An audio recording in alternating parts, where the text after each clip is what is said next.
Hi, everyone. Today is day 3 of our 21 days of green in prosperity, abundance, and healing our planet. I'll be right back. We've got a few data that I want to show you, and we're going to try to keep it concise. So today's mantra is gratitude. And the interesting thing about gratitude, it's one of those things is like happiness, right? Like someone says, oh, be happy, right?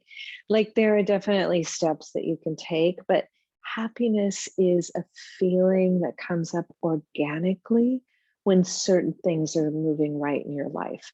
Um, Spoiler alert, when your actions, your daily actions are in full alignment with your heart and your passions and what you really believe in, that's where happiness lies. So it's not a matter of being super wealthy.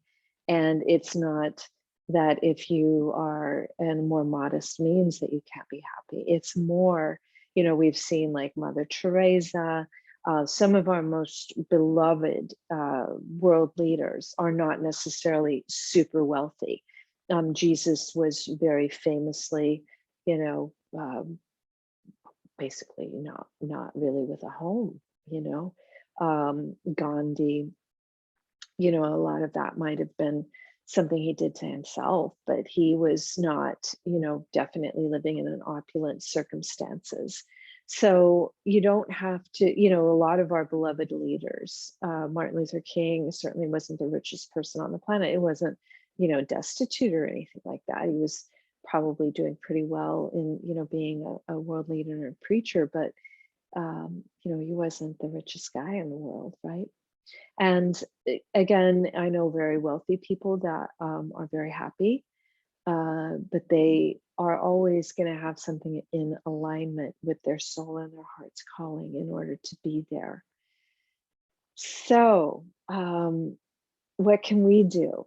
Like gratitude, again, is a bit like happiness in that regard, in that you can't say, oh, I'm grateful. Like you can't force it on yourself. Like there are certain things you can do that help you to feel that. One of those things is to count your blessings. That's an easy way. It's kind of like the side door into gratitude, is that you can count your blessings. But the other side of it is that you need to get rid of things that you're not grateful for because they can weigh on your soul and your spirit. So we're going to talk a bit about both of those things. And today we're also going to look a little bit more closely at electricity. And there's actually a real good tie into this, because I always say that if you are overwhelmed by your bills, or if you can't be grateful when you're paying your bills, it's not because it's pretty cool that you can turn on a light, a switch, and a light comes on, or that you can turn a switch and heat comes on. These are actually really amazing things. And if we wanted to be grateful and count our blessings for our comfort, we would definitely include them. But if you're writing a bill and it feels like it's overwhelming to you, then we got to fix that, because you can't ignore the things that you're not grateful for and then find that side door into gratitude. You actually have to look at them head on. The fortunate thing is that there are easy ways to look at those and to make changes. It will require solving problems. So I was talking to somebody, and she lives in a very sunny state, and she lives in a house that's leaky, and she also lives in a house that uses a lot of electricity. And her feeling is that she doesn't have the money to fix the leaks or to get solar. At the same time, she still pays the electric bill. So you have to find ways to find solutions to your problems.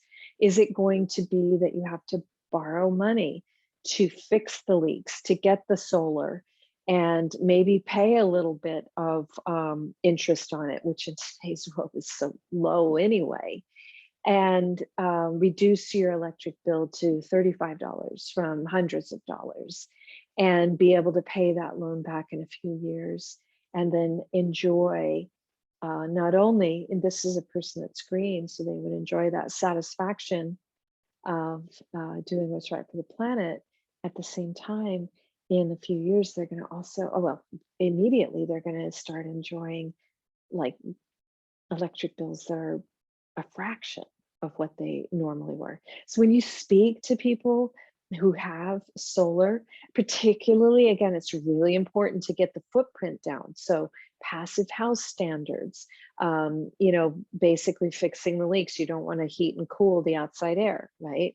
So you fix all that. You think about how you can adjust yourself so that sun can provide lighting during the day too. With shades and with opening up, curtains, you can actually, sun is a very powerful heating source, particularly if your home has been built south facing.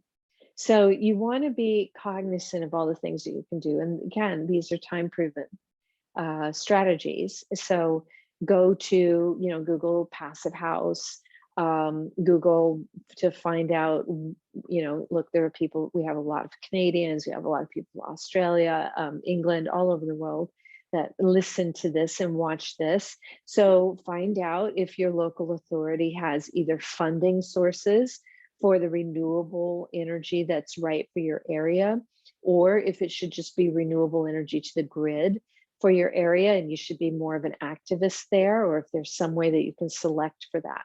So I want to show you some inspiring stories. So again, today's mantra is gratitude. Think about it all day long. Gratitude, again, it's not like you can force it. So whenever you think gratitude, start counting your blessings. If something pops up, like the electric bill or something else, acknowledge it. Don't say, oh, I'm grateful for you, when you really aren't. Acknowledge it and figure out how we're going to fix it so that you can be grateful. All right, so let's share some inspiring stories. First off, I want to share about, oh boy, I thought I had the other one pulled up, but here we go. We'll start with this one.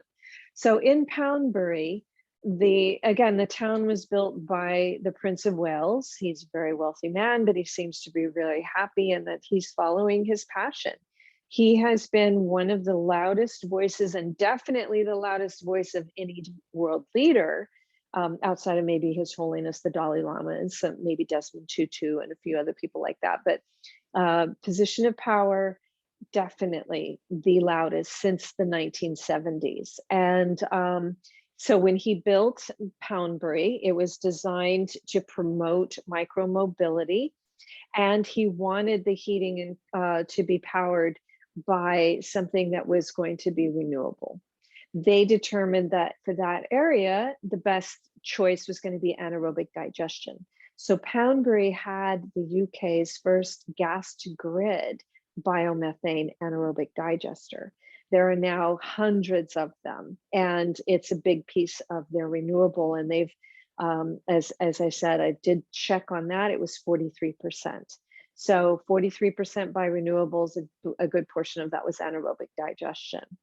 So, and it was very cool because 40% by renewables was like Q1 through Q3 of 2020. So again, it all started with the vision of Poundbury that kind of got anaerobic digestion in there. So you're going to learn more about that in the power of 8 billion, which again I encourage you to share with others as well. Also, Santa Monica, one of my hometowns, where I raised my children, lived for about 30 years, and still spend about a third of my year there because I have so many friends there and because I love the city so much. They power 100% with renewable energy. They have definitely created complete streets with biking and walking. They have a rail system in now. They have a very good bus system that they've had actually for quite a while.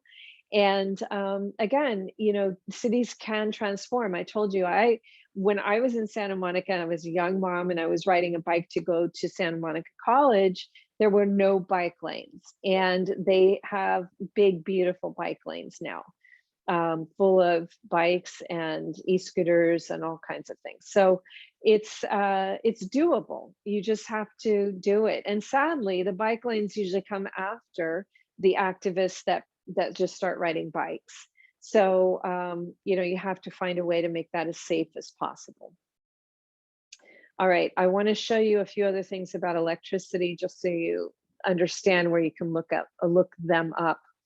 So this is the UK, and there's the report that I told you about their renewable energy. This is the Middle East, and remember I told you that they're mostly powered with oil and gas.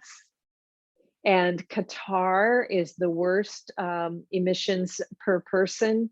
And you can see here that they have virtually nothing in terms of, it's all natural gas and oil that they use to power their grid with. So here is, and then I also told you about that in the US, the average in the US is about 60% fossil fuels, 20% renewables, but it varies a lot by the state you're in. So here's Colorado. And here is, this is Florida. I think that's about 82% fossil fuels. And here is California, which is more like about 44% renewable. So all day today, let's think about counting our blessings. And when we come up with something that we're not happy about, and think about some of our bills that we pay. Are we paying too much for housing? There are solutions. I know that it feels like they're not, but there are. And I'm happy to have conversations with you about what these solutions are. Also, I write about them in all of my books. So this is my 5th book. Okay. So if you just go to nataliepace.com, you can see all the other 4. The 5th book, The Power of 8 Billion, is going to be up very, very soon. And I do encourage you to download it and share it with your friends. Again, this is up to us. And the good news is there's a lot of power in 8 billion people. And when we set aside the misinformation and we power our big, beautiful problem solving brains with the truth, and we make bold choices, then we are going to have more money in our own budgets while everybody else, comes along after. And that's something to be grateful for. And we're also going to be able to limit our temperature rise, which is the real key here. You're going to start hearing a lot about limiting the temperature rise to 1.5 degrees Celsius above pre-industrial levels. We're already above 1. And if we don't limit it to 1.5, then we could enter this kind of rapidly escalating, probably point of no return. And that's scheduled to happen 2030. So we have to do this now. There's no real delay. Yes, I know it's 2022. That's 8 years from now. But it takes a while for people to change. I hope that everybody takes this challenge. That's something I would be extremely grateful for. If every single one of us took the 30% challenge, 30% reduction in all of the areas, in our transportation, in our electrical usage. And also that means electrical usage when we are walking, someplace and we could take the stairs, but we decide to take the elevator. Yes, if you're schlepping something large, take the elevator, but a lot of times we could take the stairs. So you have to think of it. And again, a lot of this information is going to be in the book where we talk about energy hogs and energy vampires. And you start understanding these basics that, we probably were taught in high school, but kind of, maybe we let the physics class fly over our head, or we got involved with thinking about other things and we just don't think about it that much. And it's so convenient, right? A lot of us have a big carbon footprint because it is convenient. If you go to the store and you forget your bag and they give you a plastic bag, that's very convenient. In California and Santa Monica, that doesn't happen because they outlawed it. In Michigan, they outlawed outlawing that.